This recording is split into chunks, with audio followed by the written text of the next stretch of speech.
अस्सलाम वालेकुम। मेरा नाम डॉक्टर फरताश है और मैं बुनियादी तौर पे एक यूरोलॉजिस्ट हूँ। मैं college of physicians and surgeons का फ़ेलो हूँ और आज जिस मौजू पे मैं आपके लिए ये वीडियो बनाने जा रहा हूँ, वो बुनियादी तौर पे ये है कि क्या पेशाब के ज़रिए आप मुख्तलिफ़ बीमारियों का पता लगा सकते हैं और क्या घर बैठा शख्स इस चीज़ को मालूम कर सकता है कि उसको जिस्मानी तौर पे या उसके अंदर कोई बीमारी पनप रही है या बढ़ रही है। सिर्फ पेशाब को देख के या पेशाब से अंदाज़ा लगाया जा सकता है। तो किसी हद तक ये बात दुरुस्त है। आप पेशाब की रंगत को देख के अंदाज़ा लगा सकते हैं, पेशाब की मिकदार को देख के अंदाज़ा लगा सकते हैं। पेशाब अगर ज़्यादा है तो और बहुत ज़्यादा आ रहा है तो उससे आप अंदाज़ा लगा सकते हैं। फिर अगर पेशाब के रंग में खून है तो उससे आप अंदाज़ा लगा सकते हैं।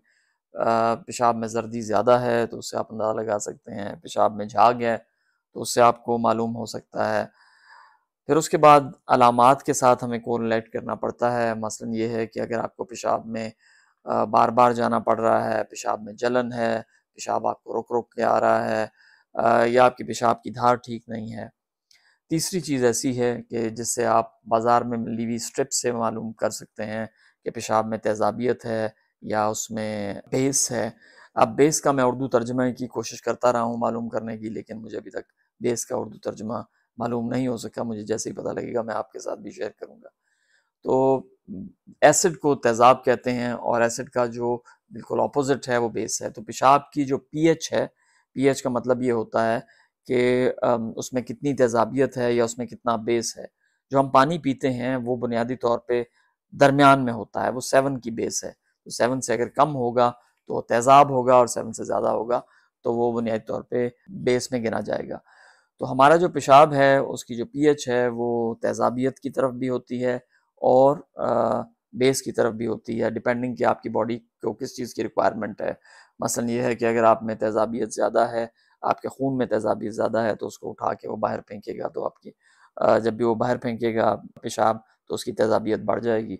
जब उसमें तेज़ाबियत कम होगी तो वो बेस की तरफ जाएगा। तो ये दोनों एक्सट्रीम्स हैं। मतलब अगर आप पानी ज़्यादा पी रहे हैं तो ये पॉसिबिलिटी है कि वो नॉर्मल की तरफ ज़्यादा हो, 7 की तरफ ज़्यादा हो, लेकिन ये नॉर्मल में गिना जाता है।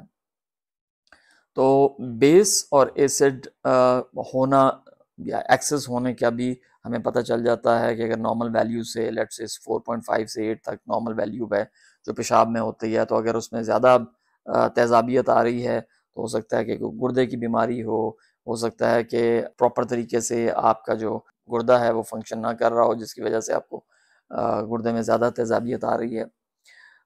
इसके अलावा जो रीज़न्स हैं, मल्टीपल रीज़न्स हैं जिसकी वजह से आपको अगर आपका अनकंट्रोल्ड डायबिटीज़ है तो उसमें भी आपको जो पेशाब में तेज़ाबियत आ सकती है। अगर आपको मोशन लगे हुए हैं तो उसमें आपकी तेज़ाबियत बढ़ सकती है। बहुत सी ऐसी बीमारियां हैं जिसमें प्रोटीन बहुत ज़्यादा ब्रेक डाउन हो रहा है आपका, तो उसमें आपको तेज़ाबियत हो सकता है बढ़ जाए।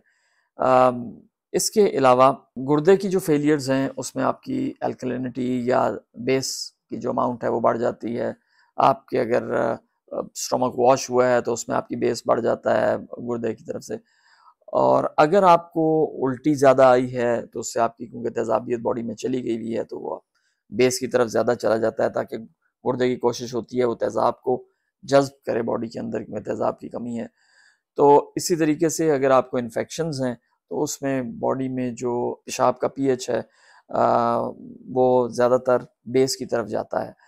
तो इसी तरीके से बहुत से पत्थर हैं कि जो आपके पेशाब में अगर तेज़ाबियत ज़्यादा है तो वो बनने के ज़्यादा चांसेस होते हैं, जिसमें यूरिक एसिड स्टोन्स हैं।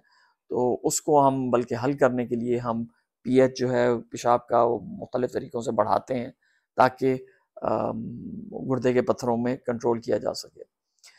इसी तरीके से जब ख़वातीन हमारे पास आती हैं जिनको बहुत ज़्यादा इन्फेक्शन होता है पेशाब का, या मर्द भी, तो हम उनको आमतौर पे क्रैनबेरी जूस या नींबू का रस मैं बताता हूँ कि वो पिया करें ज़्यादा। और उसका बुनियादी मकसद ये है कि उनका जो पीएच है वो तेज़ाबियत की तरफ आए, क्योंकि तेज़ाबियत का जो अंसर है अगर आपके पेशाब की में ज़्यादा होगा तो जो जरासीम हैं उनको पनपने का मौका कम मिलेगा।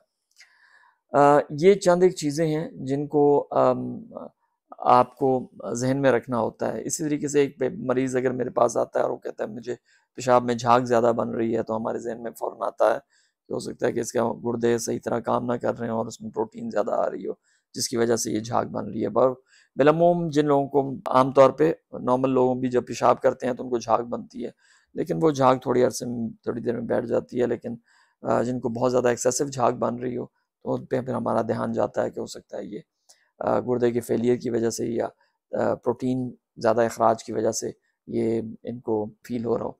अगर आपके पेशाब का रंग बहुत ज़्यादा पीला है तो वो यरकान की तरफ भी आपको इशारा कर सकता है कि आपका जिगर प्रॉब्ली ठीक काम नहीं कर रहा। अगर आपके पेशाब में लाली है तो वो खून की निशानी हो सकती है, ये खून भी इसमें आ सकता है। बहुत सी दवाइयाँ भी हैं जब आप खाते हैं तो वो बेस या एसिडिक या बेस की तरफ आपको पेशाब को बढ़ा देती हैं या कम कर देती हैं। तो इन सारी चीज़ों को हमें जहन में रखना पड़ता है। पेशाब से, हमल से लेके, शुगर से लेके, जिगर की बीमारी से लेके, पत्थर बनने तक, जिस तरह अगर आप हम माइक्रोस्कोप में देखें और उसमें क्रिस्टल्स आ रहे हों तो हमें ये अंदाज़ा हो जाता है कि इस मरीज़ के पेशाब में क्योंकि क्रिस्टल्स बन रहे हैं तो इसको खून में पत्थर बनने के ज़्यादा चांसेस हैं। सो बहुत सी इंफॉर्मेशन है जो हम सिर्फ पेशाब को एवेल्यूएट करके घर से भी और लेबॉर्ट्री में जमा करके भी हम हासिल कर सकते हैं। आपका बहुत बहुत शुक्रिया।